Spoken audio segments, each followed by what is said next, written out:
Alright, here it is. Let's frost this cake together.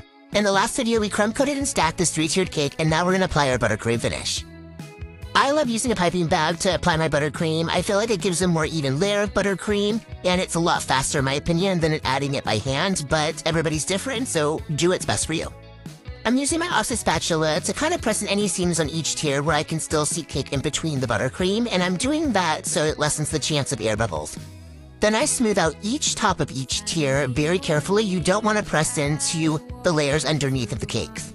You do need a very steady hand when you frost like this. You don't want your cake comb to touch each bottom tier because you'll scrape off the buttercream. After I go through from the bottom up with my cake comb, I will go from the top tier down for the final finish. So I'll finish the top tier smoothing, go to the middle tier, and then do my final tier. Here I'm pressing out all the air bubbles that I see and then going through with my cake comb, and then if I still need to, I'll add more buttercream in the areas where it just needs it.